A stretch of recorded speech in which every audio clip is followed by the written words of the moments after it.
സദസ്സിലുമുള്ള സ്നേഹനിധികളായിട്ടുള്ള സഹോദരി സഹോദരന്മാരെ ഏവർക്കും സ്നേഹപൂർവ്വം നമസ്കാരം. വളരെ ദീർഘമായിട്ടുള്ള ഒരു പ്രസംഗം നടത്താൻ സമയം അനുവദിക്കുന്നില്ല. എനിക്ക് രാത്രി ട്രെയിനിൽ തിരിച്ചു പോകണം. ഇതെന്റെ മൂന്നാമത്തെ പരിപാടിയാണ്. നിങ്ങളെല്ലാവരെയും ഒന്ന് കാണാൻ വേണ്ടി ഞാനിവിടെ വന്നതാണ്.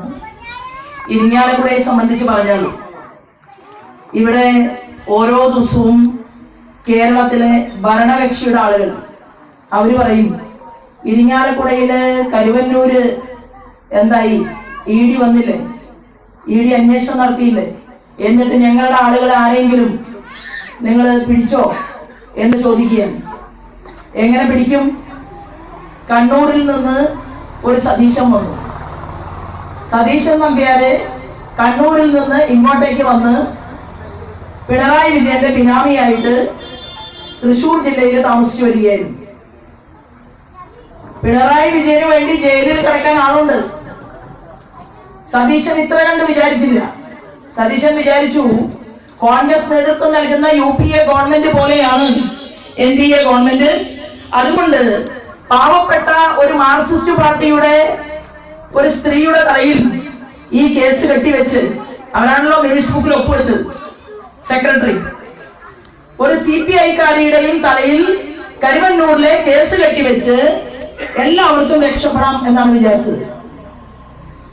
ഇവര് ചെയ്യുന്നത് 25 സെന്റ് സ്ഥലമുള്ള ഒരാളാണെങ്കിൽ അയാൾ 5 ലക്ഷം രൂപയുടെ സൊസൈറ്റിയിൽ നിന്ന് കടം വാങ്ങിയാൽ അവര് 30 ലക്ഷം രൂപയ്ക്ക് ആ പറമ്പ് പണയം വയ്ക്കും.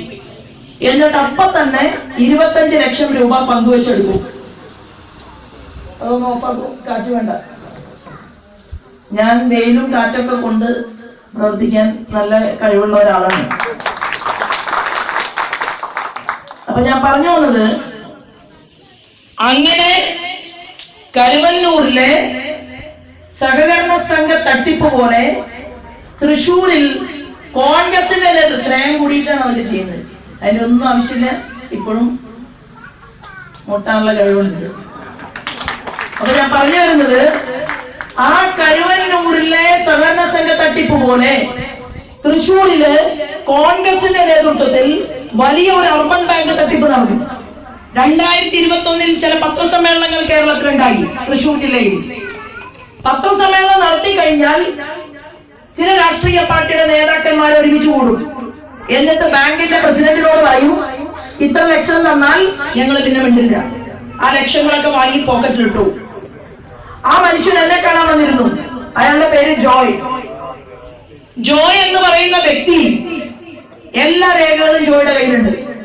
എന്നാൽ ജോയിക്ക് സഹായ സഹകരണങ്ങൾ ചെയ്തു കൊടുക്കാൻ ഒരൊറ്റ പാർട്ടിയെ കേരളത്തിലുള്ളൂ എന്നതിന്റെ ബോധ്യം കൊണ്ടാണ് ഇന്ന് രാവിലെ മിസ്റ്റർ ജോയ് 2021 നടന്ന തട്ടിപ്പ് പുറത്തു കൊണ്ടുവരണമെന്ന് ആവശ്യപ്പെട്ടുകൊണ്ട് നിങ്ങളുടെ സഹോദരിയായിട്ട് എന്നെ കാണാൻ വന്നു.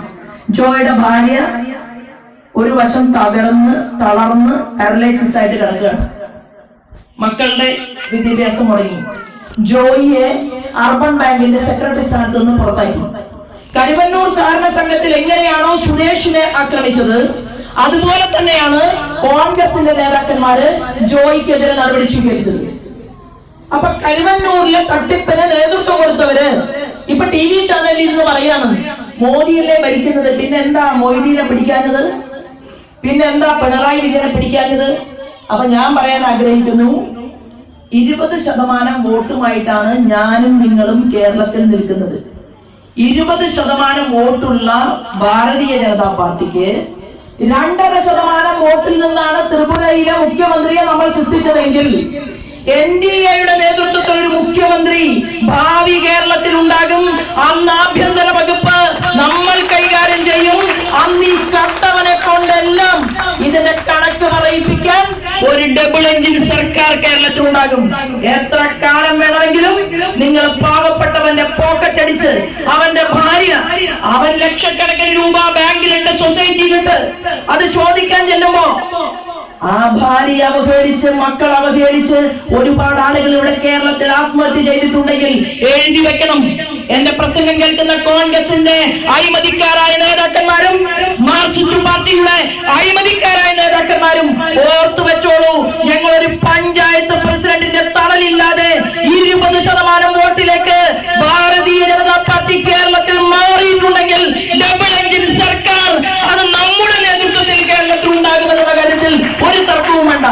അതിന്റെ മുന്നോടിയായിട്ട് ഗ്രാമപഞ്ചായത്തുകൾ ഭരിക്കാൻ, മുനിസിപ്പാലിറ്റികൾ ഭരിക്കാൻ, കോർപ്പറേഷനുകൾ ഭരിക്കാൻ നമ്മൾ ജനങ്ങളോട് അനുവാദം ചോദിക്കുകയാണ്.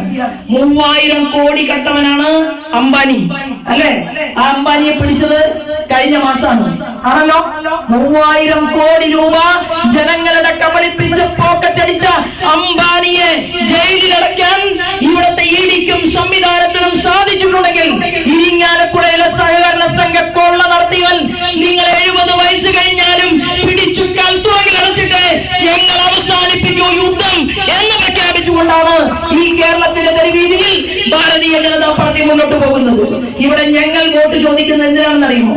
ചെയ്ത പണിക്കാ വോട്ട് ചോദിക്കുന്നത്. എന്തൊക്കെ ചെയ്തു? ഈ ഇരിക്കുന്ന ചെറിയ മക്കൾ, പെൺകുട്ടികൾ ജനിച്ചു വീണാൽ മോദി അപ്പൂപ്പൻ 500 രൂപ അച്ഛനും അമ്മയും അടച്ചാൽ 500 രൂപ ഇന്ത്യൻ പ്രധാനമന്ത്രി അടക്കിയാണ്. അതാണ് സുകന്യാ സമൃദ്ധി പദ്ധതി. പോസ്റ്റ് ഓഫീസ് വഴി പെൺകുട്ടികൾക്ക് വേണ്ടി കൊണ്ടുവന്ന സുകന്യാ സമൃദ്ധി പദ്ധതി. പെൺകുഞ്ഞുങ്ങൾക്ക് വേണ്ടി പദ്ധതി കൊണ്ടുവന്ന നരേന്ദ്രമോദി പറഞ്ഞു, ഈ പെൺകുഞ്ഞുങ്ങളെ പ്രസവിച്ച അമ്മയ്ക്ക് ആരോഗ്യം വേണം. ഇന്ദ്രധനുഷ് പദ്ധതി അതിവിടുത്തെ സ്ത്രീകൾക്ക് വേണ്ടി കൊണ്ടുവന്നു. അവരെ പ്രസവിച്ച അമ്മമാരുണ്ട് ഈ നാട്ടിൽ. ആ അമ്മമാർക്ക് മാതൃവന്ദനം പദ്ധതി മോദി കൊണ്ടുവന്നു. വയസ്സായിട്ടുള്ള കാരണവർമാർ വീടിനകത്തുണ്ടെങ്കിൽ 70 വയസ്സ് കഴിഞ്ഞാൽ അമ്മയും അച്ഛനും ആയുഷ്മാൻ ഭാരത് പദ്ധതി വയാവന്ദന എന്നാണ് ആ പദ്ധതിക്ക് നമ്മൾ ഇട്ടിട്ടുള്ള പേര്. ആ പദ്ധതിക്ക് 5 ലക്ഷം രൂപയുടെ ഇൻഷുറൻസ് ആനുകൂല്യം. ആശുപത്രിയിൽ പോയാൽ മതി, ആർക്കും രോഗമുണ്ടാകാതിരിക്കട്ടെ എന്ന് പ്രാർത്ഥിച്ചുകൊണ്ടാണ് ഞാൻ നിങ്ങളുടെ മുന്നിൽ നിൽക്കുന്നത്. എന്നാൽ രോഗിയായിട്ടുള്ള ഒരു മനുഷ്യന് ക്യാൻസർ ബാധിതനായാൽ, ഒരു വ്യക്തി ഹാർട്ട് അറ്റാക്ക് വന്നാൽ, ഒരു വ്യക്തിക്ക് റുമാറ്റിക് ഫീവർ വന്നാൽ, ഒരു വ്യക്തിക്ക് ജീവിക്കാൻ സാഹചര്യമില്ലാതെ കിഡ്നി മാറ്റിവെക്കണമെന്ന് വന്നാൽ, ലിവർ സിറോസിസ് വന്നാൽ, ആ വ്യക്തിയെ സംരക്ഷിക്കാൻ ഞാനുണ്ട് കൂടെ എന്ന് പറഞ്ഞ ഇന്ത്യയുടെ പ്രധാനമന്ത്രി രാജ്യത്ത് കൊണ്ടുവന്ന ആയുഷ്മാൻ ഭാരത് പദ്ധതി ഇവിടുത്തെ ആരോഗ്യ വകുപ്പ് മന്ത്രി വീണ കേരളത്തിൽ നടപ്പിലാക്കുന്നില്ല. എന്താ കാരണം? പ്രൈവറ്റ് ആശുപത്രികളെ സഹായിക്കാൻ. പ്രൈവറ്റിന് നമ്മളെതിരല്ല, നിങ്ങളാണെതിരെ. ഞങ്ങൾ പ്രൈവറ്റ് ആശുപത്രികൾ വരുന്നതിനെതിരല്ല. പക്ഷേ ആരോഗ്യ മേഖലയെ തകർത്ത്, തൃശ്ശൂരിലെ മുടങ്ങുന്നതിൽ മെഡിക്കൽ കോളേജിനെ തകർത്ത്, തിരുവനന്തപുരത്തെ ഹോസ്പിറ്റലിനെ തകർത്ത്, ആലപ്പുഴ മെഡിക്കൽ കോളേജിനെ തകർത്ത്, കോട്ടയം മെഡിക്കൽ കോളേജിനെ തകർത്ത്, പാവപ്പെട്ടവൻ MRI സ്കാൻ എടുക്കാൻ വരുമ്പോ അവിടെ ഇരിക്കുന്ന MD ഡോക്ടർ എഴുതി കൊടുക്കുന്നത് 6 മാസം കഴിഞ്ഞിട്ടാണ്. അവിടെ MRI സ്കാൻ ഒഴിവില്ല, അവിടെ വെന്റിലേറ്റർ ഒഴിവില്ല, അവിടെ CT സ്കാൻ മെഷീൻ ഇല്ല, അവിടെ മരുന്നില്ല, അവിടെ ഡോക്ടർ ഇല്ല, ആവശ്യത്തിന് നേഴ്സ് ഇല്ല. എന്താ ഇല്ലാത്തത്? നിങ്ങൾ ഇവിടുത്തെ MP ആയിരുന്ന രാജേഷ് ഇപ്പൊ കേരള മന്ത്രിയായപ്പോ രാജേഷിന്റെ ഭാര്യയ്ക്ക് കാലടി സർവകലാശാലയിൽ മുന്തിയ ജോലി കൊടുക്കാൻ നിങ്ങൾക്ക് പറ്റിയല്ലേ? പാവപ്പെട്ടവരെ നോക്കാൻ, ആരോഗ്യ മേഖലയിൽ ഡോക്ടർമാരെ പോസ്റ്റ് ചെയ്യാൻ ഇത്രയും പഠിപ്പും വിവരമുള്ള കുട്ടികൾ നമ്മുടെ നാട്ടിൽ മെഡിസിൻ കഴിഞ്ഞിട്ട്, MBBS കഴിഞ്ഞിട്ട്, MD കഴിഞ്ഞിട്ട് അവർക്കൊരു തൊഴിൽ കൊടുക്കാൻ സാധിക്കാതെ പിൻവാതിൽ നിയമനം നടത്തിക്കൊണ്ട് ആരോഗ്യ മേഖലയിലെ സ്വകാര്യവൽക്കരണത്തിന് കൂടെ പിടിച്ചുകൊണ്ട് അവർക്ക് സഹായം ചെയ്തു കൊടുക്കാൻ വേണ്ടി കേരളത്തിന്റെ മുഖ്യമന്ത്രി പിണറായി വിജയനും ആരോഗ്യ വകുപ്പ് മന്ത്രിയും കൂടി മുന്നോട്ട് പോകുമ്പോൾ ഞങ്ങൾ ചോദിക്കുന്ന ചോദ്യത്തിന് മുഖ്യമന്ത്രി ഉത്തരം പറയണം. നിങ്ങൾ എന്താ പറഞ്ഞത്? കേരളത്തിലെ ആരോഗ്യ മേഖല എല്ലാം നല്ലതാണ്. ആണെങ്കിൽ പിന്നെ നിങ്ങൾ എന്തിനാണ് മിസ്റ്റർ പിണറായി വിജയൻ അമേരിക്കയിൽ പോയി ചികിത്സിക്കുന്നത്? എന്തിനാണ് നിങ്ങൾ അമേരിക്കയിൽ പോകുന്നത്? ഏതെങ്കിലും ഒരു മന്ത്രി കേരളത്തിൽ സർക്കാർ കോളേജിൽ പോകുന്നുണ്ടോ? മെഡിക്കൽ കോളേജിൽ പോകുന്നുണ്ടോ? ഒരു മന്ത്രിയും പോവില്ല. എന്താണ് സജി ചെറിയാൻ പറഞ്ഞത്? ഭരണഘടനയെ കുറിച്ച് അറിയാത്ത, ഇന്ത്യൻ ഭരണഘടനയെ കുടവും കുന്തവും എന്നൊക്കെ പറഞ്ഞ് കളിയാക്കിയ, ആക്ഷേപിച്ച, 10 ദിവസം മാത്രം സസ്പെൻഷനിൽ കിടന്ന ആ സജി ചെറിയാൻ ഒരു യാഥാർത്ഥ്യം പറഞ്ഞു. എന്താ പറഞ്ഞത്? ആരും കേരളത്തിലെ മെഡിക്കൽ കോളേജുകളിൽ പോവില്ല. കാരണം എന്താ? ജീവന കൊതിയുണ്ട് എന്നാണ് പറഞ്ഞത് ഒരു വകുപ്പ് മന്ത്രി. അങ്ങനെ പറഞ്ഞ കേരളത്തിൽ പിണറായി വിജയൻ തോമസ് ഐസക്കിനും തോർത്തു വാങ്ങാൻ ഒരു തോർത്തിന് 1000 രൂപ എഴുതിയെടുത്ത കേരളത്തിൽ ആളായിരുന്നല്ലോ ധനകാര്യ വകുപ്പ് മന്ത്രി. ഇപ്പൊ പൂജ്യമിടാൻ അറിയാത്ത ബാലഗോപാലനാണ് ധനകാര്യ വകുപ്പ് മന്ത്രി. ആ തോമസ് ഐസക്കിനും ശ്രീമതി ശൈലജ ടീച്ചർ അല്ലെ, കൊറോണ സമയത്ത് കോടിക്കണക്കിന് രൂപയുടെ അഴിമതി നടത്താൻ വേണ്ടിയിട്ട് മാസ്ക് വരെ കളവ് നടത്തി. ശൈലജ ടീച്ചറുടെ വീട്ടിലൊക്കെ മാത്രമല്ല കൊണ്ടുപോയത്, കണ്ണൂരിലെ പാറപ്പുറത്ത് പിണറായി വിജയന്റെ നാട്ടിലെ കോരേട്ടന്റെ മോനാണ് പിണറായി വിജയൻ. പറഞ്ഞാൽ പിണറായിക്ക് വലിയ നാണക്കേടാണ്. ഇപ്പോ തെങ്ങുകയറ്റ തൊഴിലാളിയായിരുന്നു. എന്താ പറയാൻ കുഴപ്പം? എന്റെ അച്ഛൻ കൂലിപ്പണിക്കാരനായിരുന്നു കൃഷ്ണൻ. പറയാൻ ഒരു വടിയും എനിക്കില്ല. കേരളത്തിന്റെ മുഖ്യമന്ത്രി പിണറായി വിജയൻ അച്ഛന്റെ പേരാരെങ്കിലും പ്രസംഗത്തിൽ പറഞ്ഞാൽ കേസ് കൊടുക്കും. അച്ഛന്റെ ജോലിയെ കുറിച്ച് പറഞ്ഞാൽ മാനനഷ്ട കേസ് കൊടുക്കും. അങ്ങനെ കണ്ണൂരിലെ പിണറായിയുടെ പാറപ്പുറത്ത് ഒരു വലിയ പെട്ടി വെച്ചിരിക്കുകയാണ്. ആ പെട്ടിയില് അഴിമതി നടത്തുന്ന പണം മുഴുവൻ കുന്നുകൂട്ടും. ആ പണത്തെ കുറിച്ചാണ് ഇടതുപക്ഷ ജനാധിപത്യ മുന്നണിയുടെ കൂടെ ഇരുന്ന രാപ്പനി എറിഞ്ഞ മലപ്പുറത്തെ അൻവർ പറഞ്ഞത്. എന്താ പറഞ്ഞത്? 20,000 കോടി രൂപ ഞാൻ എവിടെ ആഫ്രിക്കൻ രാജ്യത്ത് നിക്ഷേപിച്ചിട്ടുണ്ട്. എവിടെ നിന്നാ കിട്ടിയത്? അൻവർ എന്ന് പറയുന്ന മലപ്പുറം ജില്ലയിലെ ഇടതുപക്ഷ ജനാധിപത്യ മുന്നണിയുടെ MLA-ക്ക് 20,000 കോടി രൂപ വേറൊരു രാജ്യത്ത് കൊണ്ടുപോയി നിക്ഷേപിക്കാൻ കിട്ടിയിട്ടുണ്ടെങ്കിൽ അതിലെ ബഹുഭൂരിപക്ഷം വരുന്ന പണവും കേരളത്തിന്റെ മുഖ്യമന്ത്രി പിണറായി വിജയന്റെ പണമാണ്. അത് എണ്ണിയെടുക്കാനും അത് നോക്കാനും അത് പരിശോധിക്കാനുമാണ് ഇങ്ങനെ രാഖി രാമാനന്ദ് ദുബായിക്ക് പോകുന്നത്. മകൻ, ഞാനതിനെ പലവട്ടം ഞാൻ പ്രസംഗിച്ചാണ്. മകൻ അമ്മായിയപ്പൻ ബിസിനസ്സുകാരനാണ്, മകള് വീണ നോക്കുകൂലി വാങ്ങുന്ന ആളാണ്. കരിമണൽ കർത്ത എന്ന് പറയുന്ന കോടീശ്വരന്റെ ഡയറിയിൽ മകൾക്ക് കൊടുത്ത കോടികളുടെ കണക്കുണ്ട്. അത് മാത്രമല്ല, ചില പേജുകളൊക്കെ അവിടെ നിന്ന് കീറിപ്പോയിട്ടുണ്ട്. അത് അവിടെ നിൽക്കട്ടെ. അങ്ങനെയുള്ള കേരളത്തിന്റെ മുഖ്യമന്ത്രിക്ക് പാവപ്പെട്ടവരെ കുറിച്ച് എന്തറിയാം? ആ മുഖ്യമന്ത്രിയുടെ പാർട്ടിക്ക് സാധാരണക്കാരൻ എന്തിനാണ് വോട്ട് ചെയ്യുന്നത്? നിങ്ങളുടെ കമ്മ്യൂണിസ്റ്റ് പാർട്ടിയിലെ ഏതെങ്കിലും ഒരു സഖാവ് എന്റെ പ്രസംഗം കേൾക്കുന്നുണ്ടെങ്കിൽ, പ്രിയപ്പെട്ട സഹോദര, നിന്റെ ഭാര്യയെ ചതിക്കാൻ, നിന്റെ സഹോദരിയെ ചതിക്കാൻ, നിന്റെ മകളെ ചതിക്കാൻ, നീ സ്നേഹിച്ച നിന്റെ കൂടപ്പറപ്പായിട്ടുള്ള സഖാവിന്റെ ഭാര്യയെ കരിമന്നൂർ കേസിൽ ജയിലിലിടാൻ തീരുമാനിച്ചവര് ജയിലിൽ പോയി അല്ലേ? ആ പാവപ്പെട്ട 2 സ്ത്രീകൾ പുറത്തിറങ്ങിയിട്ട് പറഞ്ഞു, ഞങ്ങൾ മിനിസ് ബുക്ക് പ്ലെയിൻ ആയിരുന്നു, ഞങ്ങൾ ഇവർ പറഞ്ഞ സ്ഥലത്തൊക്കെ ഒപ്പുവെച്ചു, വേറെ തെറ്റൊന്നും ഞങ്ങൾ ചെയ്തിട്ടില്ല. അങ്ങനെയാണ് കേസന്വേഷണം ED ഏറ്റെടുത്തതിന് ശേഷമാണ് കരിമന്നൂർ സതീശനും അതുപോലെ തന്നെ പാർലിക്കാടിൽ അരവിന്ദാക്ഷനുമൊക്കെ ജയിലിൽ പോയത്. എന്നാൽ ആ കേസിലെ പോലീസ് അധികാരികൾ ED വരുന്നതിന് മുൻപ് കേസന്വേഷണം അട്ടിമറിച്ചു. കേസന്വേഷണം അട്ടിമറിക്കാൻ വേണ്ടിയിട്ട് എടുക്കുന്ന പണിയാണ് പോലീസിന്റെ പണി. പോലീസ് മോശക്കാരല്ല, പോലീസിന് കേസ് തെളിയിക്കാൻ അറിയാം. പോലീസ് ഒരു കൊട്ടേഷൻ ടീം മുന്നോട്ട് പോയി കഴിഞ്ഞാൽ കൊട്ടേഷൻ ടീമിനെ പിടിക്കാൻ 24 മണിക്കൂർ വേണ്ട കേരള പോലീസിന്. അങ്ങനെയുള്ള മിടുമിടുക്കന്മാരുള്ള കേരള പോലീസിന് ഈ കേസെല്ലാം തന്നെ അട്ടിമറിക്കാനും ഒത്തുതീർപ്പാക്കാനും വേണ്ടി പരിശ്രമിച്ചതിന്റെ പരിണിതഫലമായിട്ടാണ് നിരന്തരമായിട്ടുള്ള സമരം കരുവന്നൂരിലെ സുരേഷിന്റെ ഒക്കെ നേതൃത്വത്തിൽ, ഭാരതീയ ജനതാ പാർട്ടിയുടെ നേതൃത്വത്തിൽ നമുക്ക് നടത്തേണ്ടി വന്നത്. ആ നിരന്തരമായ സമരത്തിന് ഐക്യദാർഢ്യം പ്രഖ്യാപിച്ചുകൊണ്ടാണ് മിസ്റ്റർ സുരേഷ് ഗോപി ഇരിങ്ങാലക്കുട മുതൽ തൃശ്ശൂർ വരെ നടന്നത്. അപ്പൊ പറഞ്ഞു, സുരേഷ് ഗോപി നടന്നു, സുരേഷ് ഗോപി ഏന്തി വലിഞ്ഞു, സുരേഷ് ഗോപിക്ക് നടക്കാൻ വയ്യാണ്ടായി, സുരേഷ് ഗോപി വിയർത്തു, സുരേഷ് ഗോപി ഇരുന്നു അല്ലെ? ഇങ്ങനെയൊക്കെ കളിയാക്കി. നിന്റെയൊക്കെ പിണറായി വിജയൻ ഉണ്ടല്ലോ, ഒരു യാത്ര നടത്തി കാസർഗോഡ് മുതൽ തിരുവനന്തപുരം വരെ 3.5 കോടി ഉറുപ്പിക്ക് ഒരു വലിയ വണ്ടി എഴുതിയെടുത്തു. വണ്ടിയുടെ വക ചെലവ് 3.5 കോടി. 3.5 കോടിക്ക് ബസ് ഉണ്ടാക്കി കണക്കെഴുതി. കാസർഗോഡ് മുതൽ തിരുവനന്തപുരം വരെ പാവപ്പെട്ടവന്റെ നേതാവ് എന്ന് പറയുന്ന പിണറായി വിജയൻ യാത്ര നടത്തിയിട്ട് ഒരു കർഷക തൊഴിലാളിയുടെ പുറത്തൊന്ന് തൊട്ടില്ല. ഒരമ്മയെ ഒന്ന് പിടിച്ച് നിങ്ങളുടെ പ്രശ്നം ഞാൻ പരിഹരിക്കാമെന്നൊന്ന് കൂട്ടിപ്പിടിച്ച് പറഞ്ഞില്ല. ജോലിയില്ലാത്ത ചെറുപ്പക്കാർ, 10,000-കണക്കിന് ലക്ഷക്കണക്കിന് വരുന്ന ആളുകൾ കേരളത്തിൽ നിന്ന് ലോകരാജ്യങ്ങളിലേക്ക് യാത്ര ചെയ്യുമ്പോ പുതുക്കാട് ഒരു ചെറുപ്പക്കാരൻ പോയത് സൈന്യത്തിലാണ്. ഉക്രൈനിൽ പോയി സൈന്യത്തിൽ ചേർന്ന് അവന്റെ ബോഡി സ്വീകരിക്കാൻ കരഞ്ഞുകൊണ്ട് ഒരമ്മ കാത്തിരിക്കുന്നത് നമുക്ക് കാണേണ്ട ഗതികളുണ്ടായി. ജോലിയില്ല, കൂലിയില്ല, ഒരു ബിസിനസ്സില്ല, ഇവിടെ ഒരു മുറുക്കാങ്കട തുടങ്ങാൻ സാധിക്കുന്നില്ല. സർവത്ര അഴിമതിയാണ്. ഈ അഴിമതിയെ കുറിച്ച് സംസാരിക്കാൻ പ്രതിപക്ഷത്ത് നാട്ടിലുള്ള ഏതെങ്കിലും ഒരു കോൺഗ്രസിന്റെ നേതാവ് കേരള നിയമസഭയ്ക്കകത്തുണ്ടോ? ഉണ്ടായിരുന്നുവെങ്കിൽ ഇതാകുമായിരുന്നു. ശ്രീ ഞങ്ങൾ 2ാം സ്ഥാനത്ത് വന്നു. ഞാൻ 2ാം സ്ഥാനത്തായിരുന്നു കഴിഞ്ഞ അസംബ്ലി തെരഞ്ഞെടുപ്പിൽ.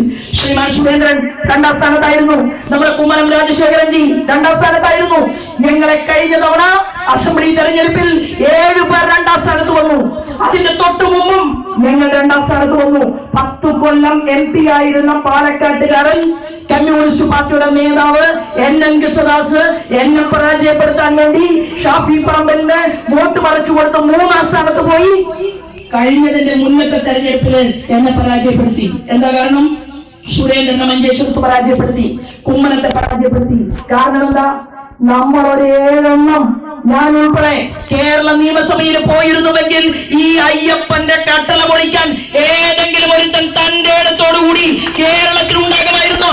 മൂക്കുകൊണ്ട് ചാവരിപ്പിക്കില്ല ഞങ്ങൾ. കേരളത്തിലെ നിയമസഭയിൽ ഞങ്ങൾ ചോദിക്കില്ലേ?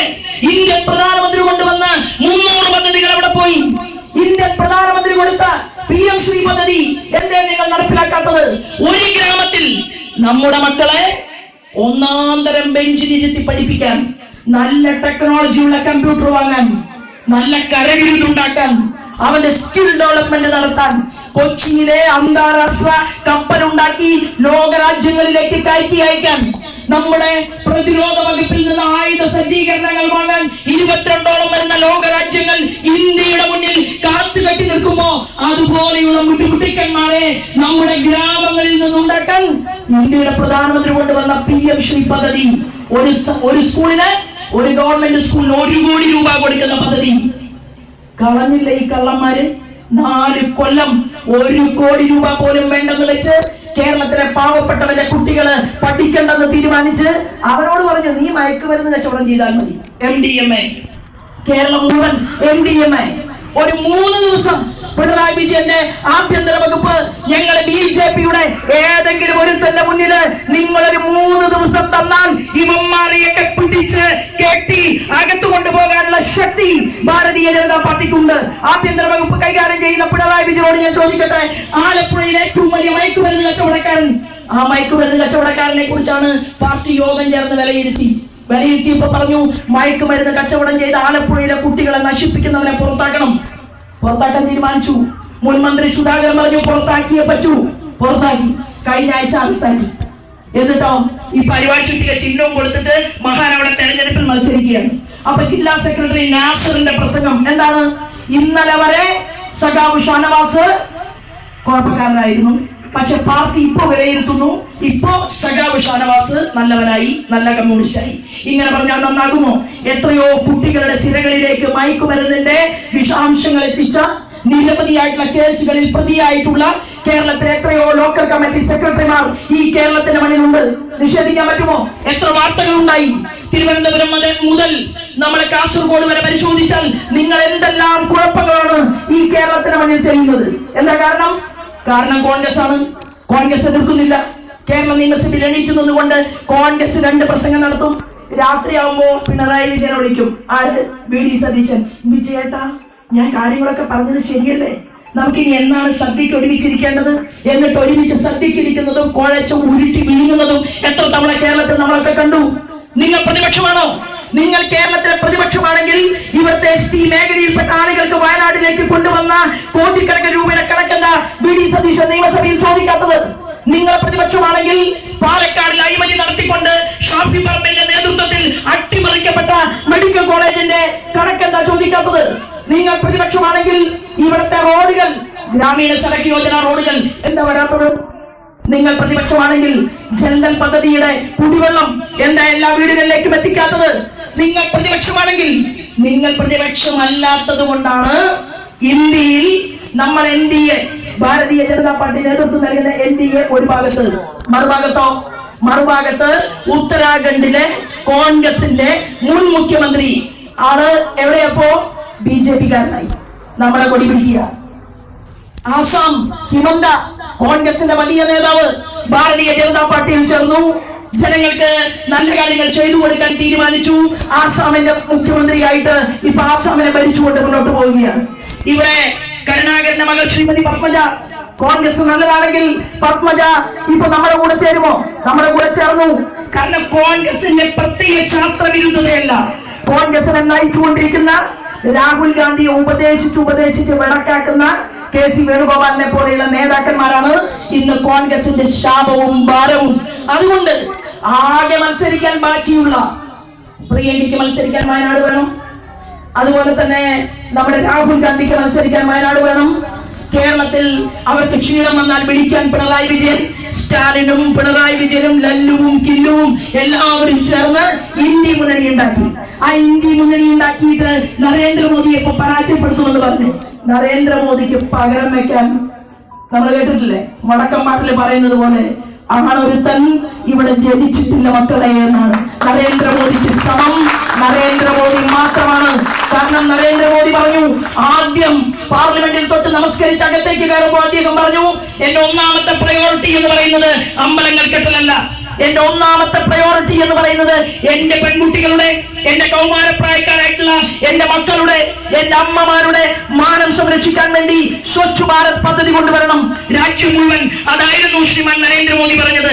ആ സ്വച്ഛ് ഭാരത് പദ്ധതിയുടെ പേര് വിജയേട്ടൻ മാറ്റി. എന്നാക്കി ഹരിത കേരളം പദ്ധതിയാക്കി. അത് കഴിഞ്ഞപ്പോ എന്തെല്ലാം പദ്ധതികൾ മോദി ഗവൺമെന്റ് കൊണ്ടുവരുന്നുണ്ടോ ആ പദ്ധതികളുടെ എല്ലാം പേര് മാറ്റിക്കൊണ്ടാണ് ഇവിടുത്തെ ഇടതുപക്ഷ ജനാധിപത്യ മുന്നണിയുടെ ഗവൺമെന്റ് മുന്നോട്ട് പോകുന്നത്. മോദിക്കെതിരെ മൈക്ക് കിട്ടിയാൽ പ്രസംഗിക്കും. പക്ഷെ മോദിയെ കാണാൻ പോകുമ്പോ നമ്മുടെ തൃശ്ശൂരിലെ പ്രധാനപ്പെട്ട ഒരു ഷോപ്പിൽ നിന്ന് വലിയ ഒരു കണ്ണാടി വാങ്ങി, 6 മുള കണ്ണാടിയും വാങ്ങിയിട്ടാണ് മുഖ്യമന്ത്രി പിണറായി വിജയൻ പോകുന്നത്. അത് കൊടുക്കുന്ന പണം മാത്രം പുറത്തു വരുന്നില്ല, അതകത്ത് പോയിട്ടാണ് കൊടുക്കുന്നത്. സാഷ്ടാംഗ പ്രണാമമുണ്ടോ എന്ന് നമുക്കറിയില്ല. അതുപോലെ ആനച്ചമയം കൊടുത്ത ഒരു ഫോട്ടോ ഞാനും നിങ്ങളും ഒക്കെ കണ്ടു. അതെല്ലാം നല്ലതാണ്. പക്ഷെ ചോദ്യം, നിങ്ങൾ രക്ഷപ്പെട്ടു എന്ന് കരുതണ്ട. നിങ്ങളുടെ പിറകിൽ ഭാരതീയ ജനതാ പാർട്ടിയുടെ ചിന്തിക്കാൻ സാധിക്കുന്ന, പ്രവർത്തിക്കാൻ സാധിക്കുന്ന, ഞങ്ങൾ പറയുന്ന കാര്യങ്ങൾ ഉൾക്കൊള്ളാൻ സാധിക്കുന്ന കേരളത്തിലെ വലിയ ജനാവലി ഇന്ന് നിങ്ങൾ എന്ത് ചെയ്യുന്നുവെന്ന് നോക്കി പരിശോധിച്ച് ഒരു വലിയ ജനാവലി മുന്നോട്ട് പോവുകയാണ്. ആ ജനാവലിക്ക് നാടിനെ രക്ഷിക്കാൻ സാധിക്കും. ഞാൻ ദീർഘമായിട്ട് പ്രസംഗിക്കുന്നില്ല, 1-2 കാര്യങ്ങൾ സൂചിപ്പിച്ച് ഞാൻ എന്റെ വാക്കുകൾ നിർത്താം. അതായത് ഇപ്പോ കോൺഗ്രസിന്റെ ഒരു സമരം, എന്താ സമരം? ഒരു പദയാത്ര. എന്തിനു വേണ്ടിയിട്ടാ പദയാത്ര? അയ്യപ്പനെ സംരക്ഷിക്കാൻ വേണ്ടിയിട്ടാണ് പദയാത്ര. അയ്യപ്പനെ സംരക്ഷിക്കാൻ വേണ്ടി നിങ്ങൾ ഒരു പദയാത്രയും നടത്തേണ്ട കാര്യമില്ല. അയ്യപ്പനെ വെല്ലുവിളിച്ചപ്പോ, അയ്യപ്പന്റെ സനാതന മൂല്യത്തെ തകർക്കാൻ ശ്രമിച്ചപ്പോൾ, ശബരിമലയെ നിങ്ങൾ മാർക്സിസ്റ്റ് പാർട്ടി ഒരു കളിക്കളമാക്കി മാറ്റിയപ്പോ, ശബരിമലയിൽ കുടലകളായിട്ടുള്ള സ്ത്രീകളെ നിങ്ങൾ മലകയറ്റിക്കാൻ ശ്രമിച്ചപ്പോ, ഞങ്ങൾ ഭാരതീയ ജനതാ പാർട്ടി നേതൃത്വം നൽകുന്ന സംഘപരിവാർ പ്രസ്ഥാനത്തിന്റെയും ആശീർവാദത്തോടുകൂടി ഞങ്ങൾ ഈ റോഡിലുണ്ടായിരുന്നു, തെരുവിലുണ്ടായിരുന്നു. നിങ്ങൾ കേസെടുത്തു, നിങ്ങൾ തല്ലിച്ചതച്ചു, നിങ്ങൾ വിരിവെച്ച ഭക്തന്മാരെ നിങ്ങൾ ക്രൂരമായി വേദനിപ്പിച്ചു, അപമാനിച്ചു. എന്നിട്ട് ഇവിടുത്തെ ജനങ്ങളെ പറ്റിക്കാൻ വേണ്ടി നിങ്ങൾ ഒരു മഹാ അയ്യപ്പ സമ്മേളനം വിളിച്ചു, അയ്യപ്പ സംഗമം വിളിച്ചു. അയ്യപ്പ സംഗമം വിളിച്ചപ്പോ NSSന്റെ സുകുമാരൻ നായർക്ക് തോന്നിയത് പിണറായി വിജയന് കഴിഞ്ഞകാല ഭൂതകാലത്തെ തെറ്റുകളെ കുറിച്ച് ഓർമ്മ വന്നതുകൊണ്ടാണ് ഈ സമ്മേളനം എന്നാണ് സുകുമാരൻ സാർ വിചാരിച്ചത്. വെള്ളാപ്പള്ളി നടേശനെയും വിളിച്ചു. രണ്ടുപേരും ഇടതും വലതും നിന്നുകൊണ്ട് അയ്യപ്പ മഹാസംഗമം നടത്തി. എന്നാൽ കലിയുഗ വരദനായിട്ടുള്ള അയ്യപ്പൻ അറിയാം, അയ്യപ്പനെ ദ്രോഹിച്ച, അയ്യപ്പന്റെ കട്ടിളപ്പടി വരെ പൊളിച്ച, അതിനെ വിറ്റ ഉണ്ണികൃഷ്ണൻ പോറ്റിക്ക് വേണ്ടിയിട്ട് കാര്യങ്ങളെല്ലാം ചെയ്തു കൊടുത്ത ബോർഡ് പ്രസിഡന്റുമാരും വകുപ്പ് മന്ത്രിമാരെയും ഈ ജനങ്ങളുടെ മുന്നിൽ തുറന്നു കാണിക്കാൻ കലിയുഗ വരദനായിട്ടുള്ള അയ്യപ്പ സ്വാമി തീരുമാനിച്ചു. അതുകൊണ്ടാണ് ആ കട്ടിളപ്പാടിയിലെ സ്വർണത്തിന്റെ ചരിത്രം എന്റെയും നിങ്ങളുടെയും മുന്നിൽ പുറത്തു വന്നതെങ്കിൽ ഈ ആഭ്യന്തര വകുപ്പ് മന്ത്രി പിണറായി വിജയൻ ആ കസേരയിൽ നിന്ന് താഴെ ഇറങ്ങിയാൽ, ഞാൻ നിങ്ങളോട് സൂചിപ്പിച്ചു, ഒരു ഭരണം അത് ഭാരതീയ ജനതാ പാർട്ടിയുടെ നേതൃത്വത്തിൽ ഉണ്ടാകും. കാരണം കോൺഗ്രസിൽ നിന്നും മാർക്സിസ്റ്റ് പാർട്ടിയിൽ നിന്നും നമ്മുടെ പാർട്ടിയിലേക്ക് ആളുകൾ അങ്ങനെ ഒഴുകി വന്നുകൊണ്ടിരിക്കുകയാണ്. ആളുകൾ വോട്ട് ചെയ്യാൻ തയ്യാറാണ്. നമുക്ക് ഇരിങ്ങാലക്കുടയിൽ ഇവിടുത്തെ ജനങ്ങളുടെ വിശ്വാസത്തെ രൂപീകരിക്കാൻ ഒരു തടസ്സവും നമുക്കില്ല. കാരണം ജനങ്ങളോട് പറഞ്ഞ, ചെയ്തു തീർത്ത കാര്യങ്ങളിൽ മോദി വിശ്വാസമായിരുന്നു. മോദി വാക്കായി മാറി. ആ വാക്കായി മാറിയിട്ടുള്ള മോദിജിയുടെ പ്രവർത്തനങ്ങളുടെ മികവിന് അദ്ദേഹം വിശ്വസിക്കുന്ന പാർട്ടിക്ക് ഈ ഫോട്ടോയിൽ ഇരിക്കുന്നത് ആദരണീയനായിട്ടുള്ള സ്വർഗീയനായിട്ടുള്ള ശ്രീ KT ജയകൃഷ്ണനാണ്. ഈ KT ജയകൃഷ്ണൻ മാസ്റ്റർ ഒരു തെറ്റും ചെയ്തിട്ടല്ല ഇദ്ദേഹത്തിനെ കൊലപ്പെടുത്തിയത്. KT ജയകൃഷ്ണൻ മാസ്റ്റർ എന്റെ സീനിയർ ആയിരുന്നു. ഞാൻ യുവമോർച്ചയുടെ സംസ്ഥാന കമ്മിറ്റി മെമ്പർ ആയിരിക്കുമ്പോ സംസ്ഥാന ഉപാധ്യക്ഷനായിരുന്നു ശ്രീമാൻ KT ജയകൃഷ്ണൻ. കണ്ണൂരിൽ സംഘടനാ പ്രവർത്തനം നടത്താൻ നേതൃത്വം കൊടുത്തതിന്റെ പേരിൽ ഒരു തെറ്റും ചെയ്യാത്ത ഈ പാവപ്പെട്ട സ്വർഗീയനായിട്ടുള്ള KT ജയകൃഷ്ണനെ, കൗസല്യ എന്നാണ് അമ്മയുടെ പേര്, ആ ജയകൃഷ്ണൻ മാസ്റ്ററെ പഠിപ്പിച്ചുകൊണ്ടിരിക്കുന്ന അധ്യാപകനെ പിഞ്ചു കുട്ടികളുടെ കൺമുന്നിരുത്തുകൊണ്ട് വെട്ടിക്കീറി ആ കുട്ടികളുടെ ചോറ്റുപാത്രത്തിലേക്കും ആ കുട്ടികളുടെ പുസ്തക സഞ്ചിയിലേക്കും ആ കുട്ടികളുടെ ശരീരത്തിലേക്കും ചോരത്തുള്ളികൾ തെറിപ്പിച്ചുകൊണ്ട് ഇദ്ദേഹത്തെ 51-ലധികം വെട്ടി കൊലപ്പെടുത്തി. ഇദ്ദേഹത്തിന്റെ നാക്ക് പിഴുതെടുത്തു, ബ്ലാക്ക് ബോർഡിൽ എഴുതി വെച്ചു, ഭാരതീയ ജനതാ പാർട്ടിയിൽ RSSൽ പ്രവർത്തിച്ചാൽ KT ജയകൃഷ്ണന്റെ വിധി എന്നാണ് പറഞ്ഞത്. നമ്മളാരും സംഘടനാ പ്രവർത്തനം നിർത്തിയില്ല. KT ജയകൃഷ്ണൻ അന്ന് പറഞ്ഞു, കണ്ണൂരിൽ നിന്ന് ഉടമസ്ഥൻ മാറണമെന്ന് ആവശ്യപ്പെട്ട അധികാരികളോട് ശ്രീമാൻ KT ജയകൃഷ്ണൻ പറഞ്ഞു, എന്താണെന്നറിയുമോ? എന്റെ ജീവൻ പോയാലും അമരമാകണം എന്റെ രാഷ്ട്രം, നിത്യവിശുദ്ധി നേടണം, നിഖില വൈഭവപൂർണമാവണം, എവിടെയും ജനജീവിതം എന്നുള്ള ആ ശംഖോലീനാദത്തെ കണ്ണൂരിന്റെ മണ്ണിൽ എത്തിക്കാനും അവിടെ കാവിക്കൊടി ഉയർത്താനും കുങ്കുമഹരിത പതാക എല്ലാ ഗ്രാമങ്ങളിലും എത്തിക്കാനുമാണ് ശ്രീമാൻ KT ജയകൃഷ്ണൻ ജീവിതത്തിൽ മുന്നോട്ട് പോയത്. ആ ശ്രീമാൻ KT ജയകൃഷ്ണനെ പോലെ പന്നന്നൂർ ചന്ദ്രേട്ടനെ, അശ്വനി കുമാറിനെ മാർക്സിസ്റ്റ് പാർട്ടിയുടെ കൊലക്കത്തി കൊണ്ട് 300-ലധികം വരുന്ന ബലിദാനികൾ നമുക്കുണ്ടായി എങ്കിൽ അനവധി ജയകൃഷ്ണന്മാർ ഇന്ന് കേരളത്തിൽ കാസർഗോഡ് മുതൽ തിരുവനന്തപുരം വരെ ഈ അശ്വമേധ യാഗത്തിന് നേതൃത്വം കൊടുക്കുന്നുണ്ടെങ്കിൽ തീർച്ചയായിട്ടും അധമന്മാരായ അക്രമകാരികളായ ഈ പാർട്ടിയുടെ നേതൃത്വത്തിന് ഈ ശാപത്തിൽ നിന്ന് മോചനമില്ല എന്ന് പ്രഖ്യാപിച്ചുകൊണ്ടാണ് കൗസല്യാമ്മയെ പോലെയുള്ള ആളുകൾ ഇന്നും കണ്ണൂരിന്റെ മടിത്തട്ടിൽ കണ്ണീരണിഞ്ഞുകൊണ്ടിരിക്കുന്നത് എന്നുള്ള യാഥാർത്ഥ്യത്തെ ഇന്നത്തെ ഈ വേദിയിൽ ഞാൻ ഓർക്കുകയാണ്. ഡിസംബർ 1 ഇന്ന് ജയകൃഷ്ണമാഷ പിണഞ്ഞു വീണ് മരിച്ച ദിനമാണ്. ആ ദിവസത്തിൽ അദ്ദേഹത്തിന്റെ ഓർമ്മകൾക്ക് മുൻപിൽ കാവിപ്പൂക്കൾ അർപ്പിച്ചുകൊണ്ട് ഞാനും നിങ്ങളും ഒരുമിച്ച് കൂടിയിട്ടുള്ളത് നമ്മുടെ പ്രസ്ഥാനത്തെ വിജയിപ്പിക്കണം. അതൊരു വ്രതമാണ്. പഞ്ചായത്ത് പ്രസിഡന്റ് ഇല്ല, എന്നാൽ ദാനമായി സമ്മാനമായി ഒരു കേന്ദ്രമന്ത്രിയെ നമുക്ക് നൽകി ശ്രീമാൻ ജോർജ് കുര്യൻ. നമുക്ക് 75,000 വോട്ടിനാണ് ഭാരതീയ ജനതാ പാർട്ടി നേതൃത്വം നൽകുന്ന NDAയുടെ സ്ഥാനാർത്ഥിയായി ശ്രീമാൻ സുരേഷ് ഗോപി ജയിച്ചത്. മുസ്ലിം സുഹൃത്തുക്കളോട് പറഞ്ഞു, എന്താണ്, നമ്മൾ മുസൽമാനെതിരാണ്, നമ്മൾ ക്രിസ്ത്യാനിക്കെതിരാണ്, അതുകൊണ്ട് BJPക്ക് വോട്ട് ചെയ്യരുത്. എന്നാൽ നമ്മുടെ പാർട്ടി എത്രയോ പതിറ്റാണ്ടുകളായി ഷാനവാസ് ഹുസൈന്റെ പാർട്ടിയാണ് ഭാരതീയ ജനതാ പാർട്ടി. നജ്മുൽ പാർട്ടിയാണ് ഭാരതീയ ജനതാ പാർട്ടി. മുഖ്തർ അബ്ബാസ് നഖ്വിയുടെ പാർട്ടിയാണ് ഭാരതീയ ജനതാ പാർട്ടി. കോൺഗ്രസിലും മാർക്സിസ്റ്റ് പാർട്ടിയിലും തെറ്റുകൾ മാത്രമാണ് എനിക്ക് കാണാൻ സാധിച്ചത് എന്ന് പറഞ്ഞ് BJPയുടെ കൊടി പിടിക്കാൻ തയ്യാറായി ഞാൻ രാജ്യത്തിന്റെ മുസൽമാനാണ് എന്ന് പറഞ്ഞ അബ്ദുള്ള കുട്ടിയുടെ പാർട്ടിയാണ് നമ്മുടെ പാർട്ടി. മലപ്പുറത്തെ കാലിക്കട്ട് യൂണിവേഴ്സിറ്റിയുടെ വൈസ് ചാൻസലർ, അദ്ദേഹം രാഷ്ട്രീയ ജീവിതത്തിൽ പിടിച്ച കൊടിയുടെ നിറമാണ് കുങ്കുമഹരിത നിറം, നമ്മുടെ താമര ചിഹ്നം. ആ സലാം സാറിന്റെ പാർട്ടിയാണ് ഭാരതീയ ജനതാ പാർട്ടി. ഇടവലങ്ങിൽ മുസ്ലിം ആയിട്ടുള്ള ബ്ലോക്ക് പഞ്ചായത്ത് മെമ്പർ, ബ്ലോക്ക് പഞ്ചായത്തിലേക്ക് മത്സരിക്കുന്ന നസീറയുടെ പാർട്ടിയാണ് ഭാരതീയ ജനതാ പാർട്ടി. തൃശൂർ പേരൂർ കോർപ്പറേഷനിലെ നമ്മുടെ പ്രിയപ്പെട്ട മുംതാസിന്റെ പാർട്ടിയാണ് ഭാരതീയ ജനതാ പാർട്ടി. അതുകൊണ്ട് മുസൽമാൻ ഈ രാജ്യത്തെ സ്നേഹിക്കുന്ന ഡോക്ടർ അബ്ദുൽ കലാമിനെ പോലെ എനിക്ക് രാമേശ്വരത്തിന്റെ തെരുവീതിയിലൂടെ നടന്നു പോകുമ്പോൾ രാമന്റെ പേരും അതുപോലെ തന്നെ മന്ത്രാക്ഷരങ്ങളും കേൾക്കാൻ സാധിച്ചുവെന്നും അത് ഈ രാജ്യത്തിന്റെ പൈതൃകമാണ് എന്ന് വിശ്വസിക്കുന്നുവെന്നും പറഞ്ഞ അതുപോലെയുള്ള മുസ്ലിങ്ങളെ ഹൃദയപൂർവ്വം ചേർക്കാൻ ഭാരതീയ ജനതാ പാർട്ടി തയ്യാറാണ്.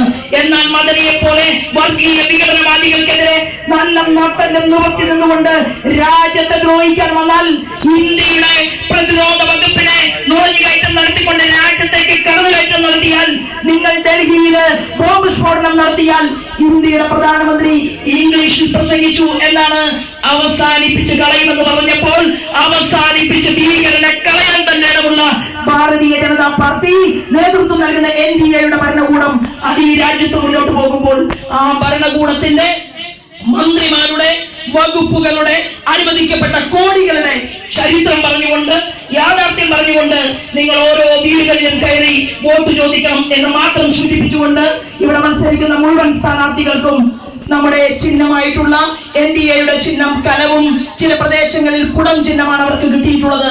ഭാരതീയ ജനതാ പാർട്ടിക്ക് നമ്മുടെ താമരയുമാണ്. ആ താമരയിലും NDAയുടെ തെരഞ്ഞെടുപ്പ് ചിഹ്നങ്ങളിലും വോട്ട് ചെയ്തുകൊണ്ട് ജനായത്ത ഭരണകൂടത്തിന്റെ കാവൽക്കാരാക്കി എന്റെ സഹപ്രവർത്തകന്മാരെ മാറ്റാൻ ഈ നാട്ടിലെ ജനാധിപത്യ ശക്തികളോട് അതുപോലെ തന്നെ ജനാധിപത്യ വിശ്വാസികളോട് ഭാരതീയ ജനതാ പാർട്ടിയെ ഏറെ സ്നേഹിക്കുന്ന സഖാക്കളോടും കോൺഗ്രസുകാരോടും ഹൃദയപൂർവ്വം അഭ്യർത്ഥിക്കാനാണ് ഞാൻ ഇവിടെ നിൽക്കുന്നത്. കോൺഗ്രസുകാർ നമുക്ക് വോട്ട് ചെയ്യും. കണ്ടല്ലൂർ പഞ്ചായത്ത് കോൺഗ്രസ് ഭരിക്കുകയായിരുന്നു. ഞാൻ ആലപ്പുഴയിലേക്ക് ചെന്നു. കണ്ടല്ലൂർ പഞ്ചായത്തിൽ നിന്ന് BJP 1ാം സ്ഥാനത്താണ്. അതിനർത്ഥം എന്താണ്? അവർ അതിലും വോട്ട് ചെയ്യും. അവർക്ക് താമരയെ സ്വീകരിക്കാനും അറിയാം. കരിമാറ്റ പഞ്ചായത്ത് മാർക്സിസ്റ്റ് പാർട്ടിയുടെ പഞ്ചായത്താണ്. ചെട്ടിക്കുളങ്ങര, ദേവിക്കുളങ്ങര, ഇങ്ങനെ എണ്ണി പറഞ്ഞാൽ എന്റെ അനുഭവ സാക്ഷ്യം അവർ മാറാൻ തീരുമാനമെടുത്തിരിക്കുന്നു.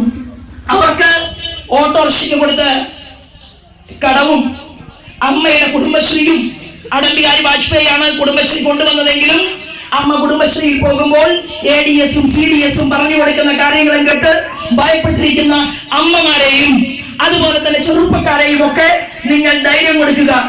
നിങ്ങൾ അവർക്ക് തണലായി മാറുക. അവർ നമ്മുടെ പാർട്ടിയുടെ വികസന പ്രവർത്തനങ്ങളിൽ ഏർപ്പെടും എന്നുള്ള കാര്യത്തിൽ തർക്കമില്ല. അതിന് എല്ലാവർക്കും സാധിക്കട്ടെ എന്നും എന്നെ ഏറെ സ്നേഹിക്കുന്ന ഇടതുഭാഗത്തു നിൽക്കുന്ന എന്റെ സഹോദരന്മാർ, അവർക്ക് ഭാരതീയ ജനതാ പാർട്ടിക്ക് വേണ്ടി 9 തവണ തെരഞ്ഞെടുപ്പിൽ നിന്ന് 9 തവണ പരാജയപ്പെട്ടിട്ടും അവർ വിളിക്കുമ്പോൾ മൈക്കിന്റെ മുന്നിൽ വരുന്ന ശോഭ ചേച്ചിയോടുള്ള സ്നേഹത്തിന്റെ പേരിൽ വലിയ ഫാൻ കൊണ്ടുവരികയും ഇവിടെ വയ്ക്കുകയും എന്നോട് സ്നേഹം കാണിക്കുകയും ചെയ്ത എന്റെ ചുണക്കൂട്ടന്മാരോട് ഹൃദയപൂർവ്വം നന്ദി രേഖപ്പെടുത്തുകയും ഓരോ ബൂത്തുകളിലും നമ്മുടെ പാർട്ടിയുടെ ഈ അശ്വമേധ യാഗത്തിന് നേതൃത്വം കൊടുക്കാൻ എല്ലാ വീടുകളിൽ നിന്നും ചെറുപ്പക്കാരെ കൊണ്ടുവന്ന് വീടിനും നാടിനും ഉപകാരികളായിട്ടുള്ള ചെറുപ്പക്കാരെയും കൊച്ചുമക്കളെയും വളർത്തിക്കൊണ്ടുവരാൻ നമുക്ക് സാധിക്കട്ടെ എന്നും നമ്മുടെ പ്രസ്ഥാനം പ്രാർത്ഥിക്കുന്നത് എല്ലാവർക്കും വേണ്ടിയാണ്. സർവേ വിശുവിന സന്തു സർവേ സന്തു നിരാമയ സർവേ ഭദ്രാണി പശ്യന്തു മാ കശ്ചിത് ദുഃഖമാക്കുക എന്നുള്ള ആ മംഗളശ്ലോകം ജപിച്ചുകൊണ്ട് നമുക്ക് എല്ലാവരുടെയും സ്വാസ്ഥ്യത്തിന് വേണ്ടി ഈ രാഷ്ട്രീയ പ്രവർത്തനത്തെ മുന്നോട്ട് കൊണ്ടുപോകണം എന്ന് മാത്രം സൂചിപ്പിച്ചുകൊണ്ട് ഞാൻ എന്റെ വാക്കുകൾ നിർത്തുന്നു. ഇനി ഒരു അവസരത്തിൽ തെരഞ്ഞെടുപ്പ് വിജയത്തിന് ശേഷം വീണ്ടും കാണാം എന്ന് പറഞ്ഞുകൊണ്ട് എനിക്കിവിടെ നൽകിയ സ്വീകരണത്തിന് നന്ദി, നമസ്കാരം. വന്ദേ മാതരം.